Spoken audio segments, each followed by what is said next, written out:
கர்த்தருடைய பரிசுத்த நாமத்திற்கு ஸ்தோத்திரம். இன்றைய நாளில் தியானத்திற்கென்று தெரிந்து கொள்ளப்பட்ட வேத வசனம் சங்கீதங்களின் புத்தகம் 94 சங்கீதம் 18 வசனம். சங்கீதம் 94:18. என் கால் சறுக்குகிறது என்று நான் சொல்லும்போது, கர்த்தாவே, உமது கிருபை என்னை தாங்குகிறது. If I say my foot is slipping, your loving devotion, O Lord, supports me. என் அடி சறுக்குகின்றது என்று நான் சொன்னபோது, ஆண்டவரே, உமது பேரன்பு என்னை தாங்கிற்று. ஆமென். இன்றைய தியான வசனம் ஆழமான ஆன்மீக பொருள் கொண்ட வசனம். இது குறித்து சற்று நேரம் தியானிப்போம். என் கால் சறுக்குகிறது என்று சங்கீதக்காரன் கூறியிருப்பதை கவனியுங்கள். இதன் பொருள், நான் தவறிச் செல்வதாக உணரும் பொழுது, என் நம்பிக்கை தளரும்போது, அல்லது பாவத்திலும் சோதனையிலும் வீழ்ச்சியடைய போகும்போது என்று அர்த்தம். மனிதர்களாகிய நாம் பலவீனமானவர்கள். சில நேரங்களில் நம்முடைய மனம் தளர்கிறது, நம்பிக்கை சறுக்குகிறது. கர்த்தாவே, உமது கிருபை என்னை தாங்குகிறது என்று உறுதியான விசுவாசத்துடன் சொல்லியிருப்பதை கவனியுங்கள். தேவனுடைய கிருபைதான் நம்மை வீழ்ச்சியிலிருந்து காப்பாற்றுகிறது. அது நம்மை பிடித்து கொண்டு நிறுத்துகிறது. நம்மால் நிற்க முடியாத இடத்தில் தேவனுடைய தாங்கும் கை நம்மை நிலை நிறுத்துகிறது. அதாவது, மனித முயற்சி போதாது, தேவனின் கிருபை மட்டுமே நம்மை தாங்கி நிறுத்துகிறது. நீதிமான் விழுந்தாலும் தள்ளுண்டு போவதில்லை. கர்த்தர் தமது கையினால் அவனை தாங்குகிறார் என்று சங்கீதம் 37:24 வாசிக்கிறோம். தேவன் தம் மக்களை விழுந்தாலும் முழுமையாக வீழாதபடி தாங்குகிறார். இன்றைய தியான வசனத்தை மகிமைப்படுத்தும்படியான 2 சாட்சிகளை இன்று உங்களோடு பகிர்ந்து கொள்ள ஆசைப்படுகிறேன். ஒரு முறை ஒரு கிராம பகுதிக்கு ஊழியத்துக்கு சென்றிருந்தோம்.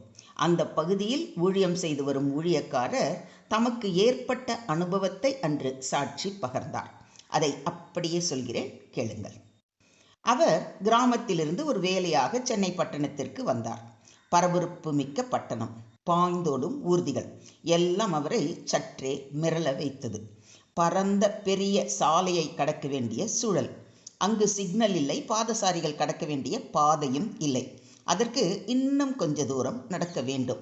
அதனால் 2 பக்கமும் பார்த்துவிட்டு வண்டி ஏதும் வருவதற்குள் கடந்து விடலாம் என்று நினைத்து 2 அடி எடுத்து வைப்பதற்குள் எங்கிருந்தோ வந்த ஒரு லாரி மிக வேகமாக வருவதை கவனிக்காமல் முன்னேற முயல, திடீரென்று யாரோ பின்னால் இருந்து இழுத்தது போல உணர்ந்து திரும்புவதற்குள் அந்த லாரி அவரை கடந்து விட்டது. ஒரு நிமிடம் அவருக்கு ஒன்றுமே புரியவில்லை. லாரியில் இந்த பக்கம் உட்கார்ந்திருந்தவன் திரும்பி, யோ, ரோட்டை பார்த்து நட, கொஞ்சம் தப்பி இருந்தாலும் நீ அவுட் ஆயிருப்ப என்று கத்திக்கொண்டே போய்விட்டான். இந்த ஊழியக்காரர் திரும்பி பார்த்தால் அங்கு யாருமே இல்லை. அவருக்கு சப்த நாடியம் அடங்கியது. தன்னுடைய நிலையை உணரவே அவருக்கு சில வினாடிகள் ஆனது.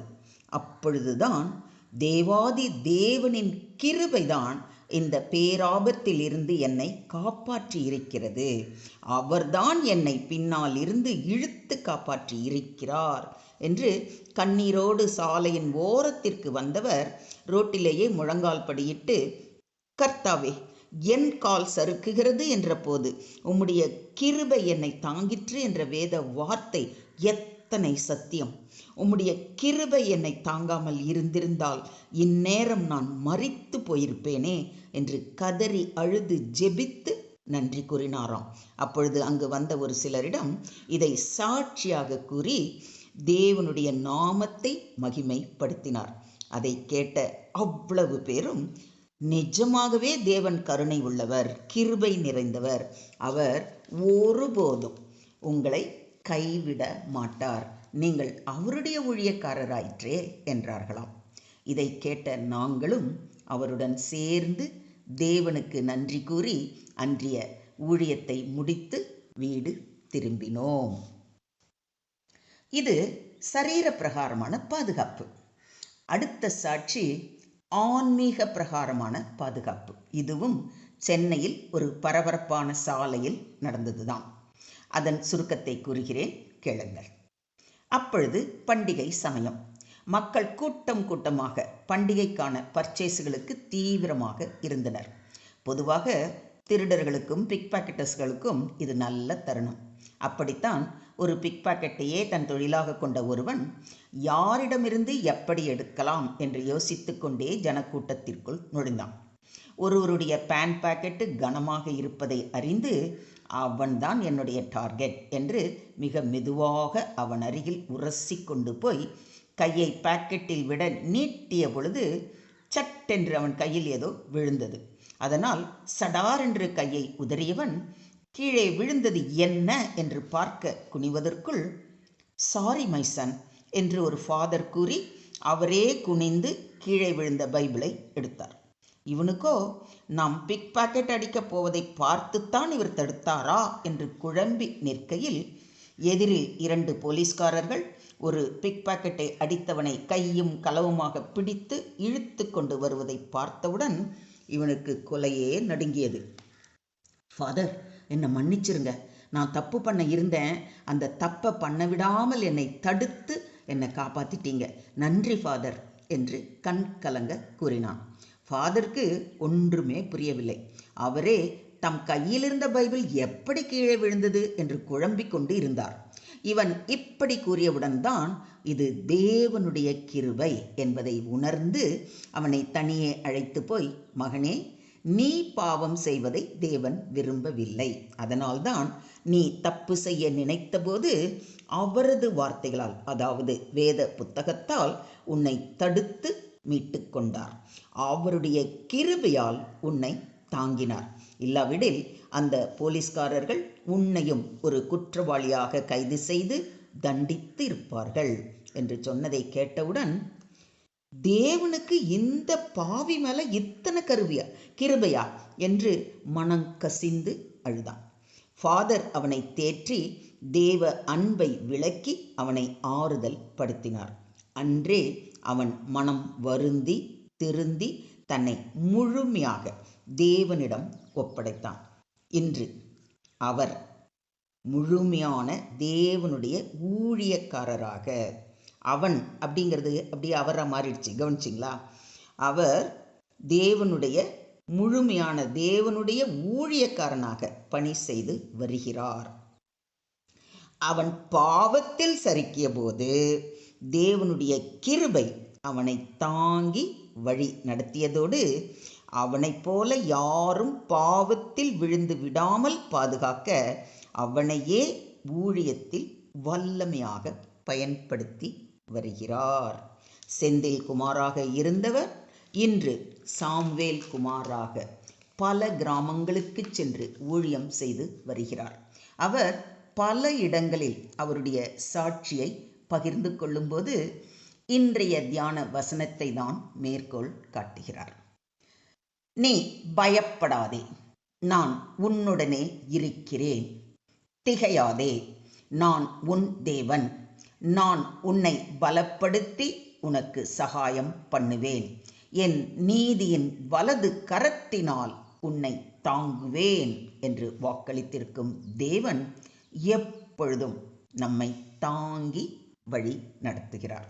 நாம் சரீர பிரகாரமாக சறுக்கினாலும் ஆவிக்குரிய வாழ்க்கையில் சறுக்கினாலும் நாம் கீழே விழுந்து விடாமல் நம்மை தாங்கி வழி நடத்துவார். இதை விசுவாசிக்கிறீங்களா? வாழ்க்கையில் சில நேரங்களில் நம்முடைய நம்பிக்கை சறுக்குகிறது, பாதை கசங்குகிறது. ஆனால் அந்த நேரங்களில் கர்த்தரின் கிருபை நம்மை தாங்குகிறது. மனித உதவிகள் தோல்வி அடையலாம், ஆனால் தேவனுடைய கரம் ஒருபோதும் நம்மை விடாது. கிருபை என்பது தேவனுடைய அன்பின் வெளிப்பாடு. நாம் தகுதியற்றவர்களாக இருந்தாலும் அவர் தாங்குகிறார். நம்முடைய வீழ்ச்சியை அவர் வெற்றியாக மாற்றுகிறார். Today's verse shows the believer's weakness and God's sustaining grace. When we feel like we are falling morally, emotionally, or spiritually, the Lord's mercy lifts us up. His grace holds us when our strength fails. Even when our steps falter, God's grace keeps us steady until the end. Amen. ஸ்தோத்திரம் ஆண்டவரே, ஸ்தோத்திரம் கர்த்தாவே, ஸ்தோத்திரம் ஸ்தோத்திரம் ஸ்தோத்திரம். எங்களை அதிகமாய் நேசிக்கிற எங்கள் அன்பின் தகப்பனே, உம்மை நன்றியோடு துதிக்கிறோம், ஸ்தோத்திரிக்கிறோம் அப்பா. கர்த்தாவே, எங்கள் பாதைகள் சறுக்கும் பொழுதிலும், எங்கள் நம்பிக்கை தளரும் நேரங்களிலும் உமது கிருபை எங்களை தாங்கி நிறுத்தியதற்காக நன்றி செலுத்துகிறோம். எங்கள் முயற்சி அல்ல, உமது கரம் மட்டுமே எங்களை நிலை நிறுத்துகிறது என்பதை ஒருபோதும் மறந்து விடாமல் அனுதினமும் உம் பாதம் பணிந்து உம்முடைய சித்தத்தின்படி நடக்க கிருபை செய்ய வேண்டுகிறோம். எல்லா துதி கன மகிமை யாவையும் உம் ஒருவருக்கே செலுத்துகிறோம். மீட்பர் இயேசுவின் மூலம் ஜெபம் கேளும் எங்கள் ஜீவனுள்ள தகப்பனே. ஆமென்.